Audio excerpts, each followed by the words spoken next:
Ang mga hinala ng money laundering ng 460 milyong hryvnia at mga pagsalakay sa dating pinuno ng opisina ng Pangulo ng Ukraine na si Andrei Yermak ay lumalabas na panimula lamang pala. Naglabas ang pambansang anti-korupsyon na kawanihan ng Ukraine ng panibagong bahagi ng mga recording ni Mindich na naglalantad ng kasaysayan ng korupsyon sa pantatayo ng elitistang bayan na dinastiya sa Kozin malapit sa Kyiv, kung saan gamit ang mga codename ay nagtatago ang mga tunay na may-ari ng bansa at ang konstruksyon ay hindi tumigil kahit isang araw kahit pagkatapos ng Pebrero 2022 at sa panahon ng trahedya sa Bucha. Higit pa rito, kabaliktaran pa nga. Sa video na ito, kumpleto ang pagsusuri ng mga recording at pag-uusap ni Mindich mula sa itim na pera hanggang sa tuwirang pag-amin sa mga recording tungkol sa bahay ni Andrei.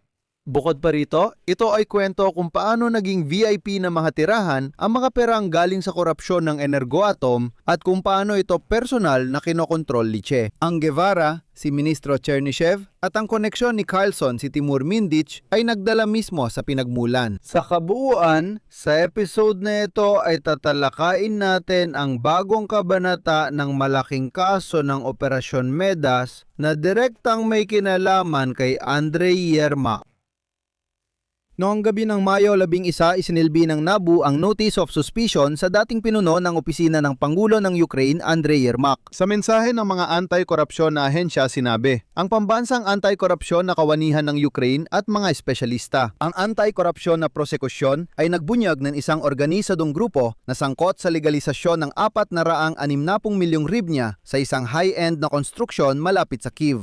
Isinilbi ang Notice of Suspicion sa isa sa mga kasali rito, dating pinuno ng opisina ng Pangulo ng Ukraine. Ang kaso ay kinilala sa ilalim ng bahagi 3 ng Artikulo 209 ng Kodigo Penal ng Ukraine, pagpapalihitimo ng ari-ariang galing sa krimen. At pagkatapos nito, agad na inilatala ng NABU ang panibagong bahagi ng Operasyon Midas na naglalantad ng mga detalye tungkol sa kontrobersyal na pagtatayo ng VIP residensya na tinatawag na dinastiya. Siguradong narinig nyo na ito? Narito ang detalye. Para maintindihan kung paano itinayo ng mga malalapit kay Pangulong Zelensky ang kanilang mga mararanyang bahay malapit sa Kyiv gamit ang maruruming pera, kailangan nating balikan ang mga pangyayari. Время назад, в 2018 год. Ayon sa ulat ng NABU, noong 2018 si Che Guevara, na kilala rin bilang dating Vice Premier Ministro ng Ukraine na si Alexei Chernyshov, ay naging isa sa mga nagtatag ng kumpanyang Bloom Development.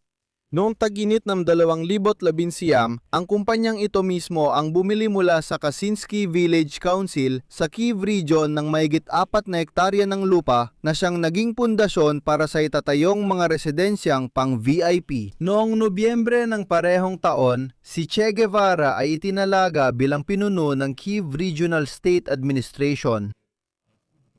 Noong 2020 itinalaga ni Vladimir Zelensky si Chernishev bilang ministro ng pag-unlad ng mga komunidad at teritoryo at sa panahong ito, nabuo ang konsepto ng pagtatayo ng mga pribadong tirahan sa mga lupaing nasa Kozin. Ang kabuuang halaga ng lupa pa lang para sa inaharap na tirahan ay higit sa $6 milyong. Noong Hunyo 2020, isinama na sa proyektong dinastiya si Carlson, ibig sabihin si Timur Mindich. Magandang araw Timur, ako si Igor. Binigay ni Alexei ang contact mo para sa pag-uusap tungkol sa disenyo ng bahay sa Kozin.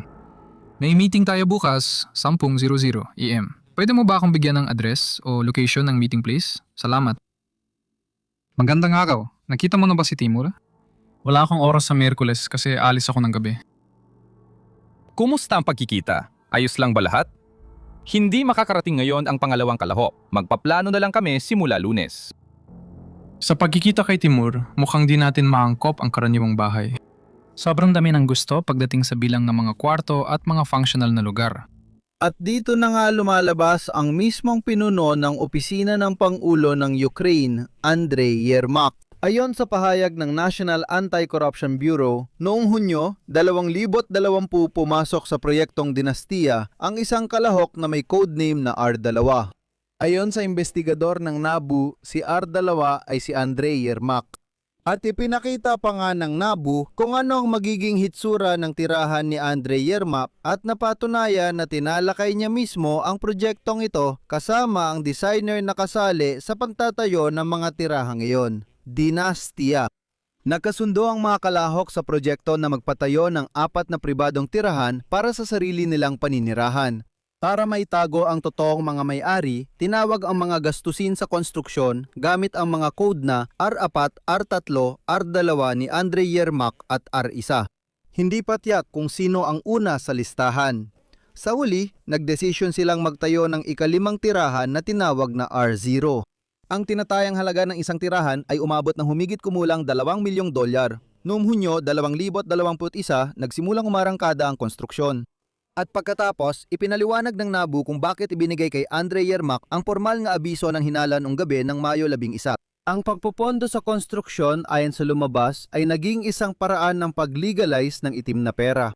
Ang pagpupondo sa konstruksyon ay ginawa ayon sa modelong ito. Ayon sa mga sangkot, ang Forma Isa ay puting pagpopondo gamit ang ilang dami na kumpanya na kunyari umuorder ng serbisyo kaya nababayaran nila ang 10% ng halaga ng mga residensyang ito. At ang Forma 2 naman ay illegal na cash. Batay sa datos ng NABU, ipinapadala ang pera sa mga manggagawa sa tulong ng personal assistant ni Che Guevara sa ibang opisina sa Kyiv. Isa pang bahagi ng cash ay tinatanggap ng isang tao mula sa grupo ni Carlson, nilalaban sa iba't ibang scheme at ini-invest sa konstruksyon. Magandang umaga, Igor. 120 sa R3, 180,000. Sige! Hi, sa R3 160,000. Uy! R3 250,000. Nakipag-usap ako kay Timur. Alam niya na mas malalaking halaga ang daraan. Lumalaki ang dami ng transaksyon natin at limitado ang season. Alexei Mihailovich, magandang araw. Tumawag si R2BM na agad namang ipinasa ang telepono kay R3. Sa madaling sinabi ni R3 na ang aming estruktura ay gumagana batay sa proyekto at utos ng mamumuhunan na si R4. Ang lahat ng ulat ay maaaring ihanda at ipasa lamang sa ibang tao kung may utos mula kay R4 at sa paraang nais niyang hingin ito. Seryosa, mahal. Malinaw na sa akin ang lahat matapos tayong magkita. Gusto ko ring klaro ang aming posisyon. Ako, bilang taong may direktang kaugnayan kay R2 at may kaukulang kapangyarihan mula sa kanya, alam mo na ito mula pa sa simula. Gusto ko hindi lang subaybayan kung saan napupunta ang perang inilaan para sa pagtatayong para kay R2, kundi pati makilahok sa pag-apruba, mga proseso ng bidding, halaga ng pagbili ng materyales at kagamitan, at magsagawa ng audit sa ulat ng natapos na trabaho. Ibig sabihin yung listahan na pinagtibay natin sa draft ng memorandum. Sa tingin ko, normal lang na gusto ito ng kliyente na siya namang nagbabayad ng lahat.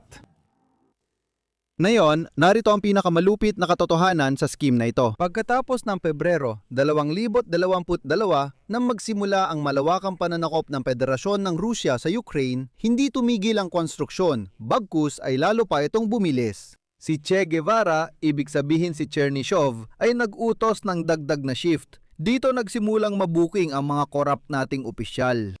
Ang problema, dahil sa bilis, naging malinaw na ang laki ng konstruksyon ay hindi tumutugma sa opisyal na kita. Kaya noong 2024 nagsimulang bumili ng mga dokumento ang mga kasali sa scheme na ito, na kunwari nagpapatunay sa legalidad ng pera. Susunod, isa pang bahagi mula sa investigasyon ng NABU. Pero tandaan ninyo na si R2 ayon sa investigasyon ay si Andre Yermak. Magandang araw. Kailangan naming ipaglaban ng aking paboritong kliyente, ang porsyento sa pag-cash out ng pera. Gumawa ako ng graph ng liham. Pakicheck at itama kung kailangan. At heto na ang pinakakapana-panabik. Ayon sa NABU, noong Hulyo 2025 matapos sampahan ng formal na hinala si Che Guevara, ibig sabihin si Chernyshov, si Carlson, ibig sabihin si Timur Mindich ay nagpasya na ipagpaliban muna ang konstruksyon hanggang sa bumuti ang sitwasyon. Dahil naramdaman niya na ang pambansang anti-korupsyon na kawanihan ay dikit na sa kanila. At maghihinala tayo tungkol dito. Tama ba? Certi che buono dire dalla lotta. Paano naman yun? Sige nga, ipakita mo kung anong nasa loob. Ate ko ay sunod-sunod lang, hindi naman tayo yun. Yan lang ang maipapayo ko. Si Andre to, anong ginagawa natin? Sinabi niyang gawin ko. Hindi, ginagawa ko ito dahil kailangan natin tapusin agad ang terasa. Nagmamadali ako bago mag-winter. Hindi niyo ba naiintindihan ang prosesong ito? Tatapusin ko na ito ngayon. Bakit? Hindi ko alam mo ramdam, akala ko ikaw ayos. Paano na? Para saan? Paano ba yan ayusin? Kailangan pang ganito ngayon? Sa tingin ko, magiging maayos ang lahat. Sigurado ko. Tingnan mo, sasabihin ko ito sa'yo. Panoorin mo, babasahin ko ito. Tapos na nila ang bahay na ito at pati ang ikapat. Lahat ay may tagamitan, aircon, ventilasyon at may hinit na sahig. Kumpleto na ang unang bahay. Ay Andre, harapan lang ang kulang. Sa'yo, wala ka pang teksto, di pa ito parangal. Kailangan natin magtiis hanggang Setyembre, mga isang buwan pa bago mag-Setyembre, para bago lumamig ay matapos agad natin lahat ito. Ito ang budget mo, 400,000 bago lumamig. Tama ba? Oo. 400,000 bago lumamig ang kailangan nilang ibigay sa'yo.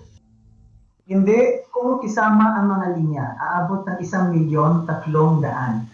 $300,000. Ang pinakakulminasyon ng kwentong ito ay ang mga paghaluhog at formal na pag-abiso ng hinala kay Andre Yermak noong gabi ng Mayo 11. Bakit ganoon? Ayon sa datos ng NABU at SAP, mula 2021 hanggang 2025 ay halos $1 milyong ang nalabhan. Ibig sabihin, iyon ang 460 milyong hryvnia na nakalaan para sa konstruksyon, para sa pagtatayo ng mismong mga residensya ng dinastiya. Ang pondo ay galing sa kriminal na grupo ni Carlson, ibig sabihin ni Timur Mindich, pati na mula sa korap na iskema sa Energoatom kung saan noon naroon ang mga tauhan ni Chernishev. Matapos mabunyag sa media, tinangkang alisin ng mga sangkot ang lupa sa aresto pero nag-utos ang mataas ng human laban sa korupsyon ng Ukraine na i-freeze ang lahat ng 5 ari-arian. Noong Nobyembre 2025, nagsagawa ng mga paghahalugog sa tahanan ni Andre Yermak at sumunod pa ang ibang pagsisiyasat. Matapos nito, bigla siyang nagbitiw sa opisina ng Pangulo. Sabi ni Zelensky, ito ay personal nilang usapin kaya pinirmahan niya ang pagbibitiw. Ngayon naman, ipinaalam kay Yermak ang tungkol sa hinala sa ilalim ng bahagi 3 ng artikulo 209 ng Kodigo Penal ng Ukraine, ibig sabihin ay money laundering.